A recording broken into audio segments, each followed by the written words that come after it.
Bosa, jak jde život, brácho, kámo, homie, Fela, vole. kurva, to cíko je nějaký dobrý. Tak co negře, forever. A co ty, bréco, pořád ti hip-hop dává to, co ti život bere?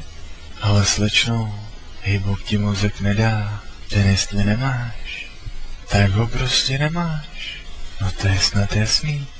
Už byste si měli konečně uvědomit, jehňátka, že hip-hop neznamená být totální hovado. Stejně tak to neznamená učit se nový slovíčka a pak s nima machrovat na lípku. Toto vidíš úplně špatně. Hip-hop je prostě hudba, jako každá jiná. Na jedné straně hovada, na druhé straně bréci a uprostřed zpěva. Víc vědět nepotřebuji. A je úplně jedno, jestli hraje na banjo, anebo jestli přednáší básničky. Když je to od srdce, tak se to počítá. Ale nikoho nezajímá počet jeho vydaných desek, počet haters a počet fellas. Homies, toto vidíš úplně špatně. Když si jdeš koupit cigára do trafiky, stačí říct dobrý den, dal bych si cigára, ale nemusíš u toho říct dalších 50 slov. Jako oh yeah, posa, dej mi, prosím, nějaký totálně fresh, přemaštěný cigára, ty píčo, a pohni prdelí.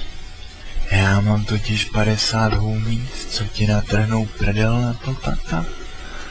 To je špatně prostě, chápeš to? Stejně tak, když mi jdeš říct o cigáru na ulici. Stačí říct, čau, prosím tě, neměl bys cigáru? Ale jasný, že když ke mně přijdeš a řekneš, hele ty pere, máš cígo, tak je snad jasný, že jediný, co ti dám, bude hovno z mojí podrážky do zubů. S ničím jiným nepočítej. Žijeme v inteligentní společnosti, tak si podle toho chovej. A ne, že ne? A tomu snad tvoje logika rozumí. Když se neumíš chovat, tak zůstaň doma. A ve zkratce, vy všichni pak umí. A líbím se ti CZ v podobných sračkách. Jste úplně ztracený. A na to vám dám jednu radu. Až budete mít co říct, tak mluvte. Mír s váma, hajzlové.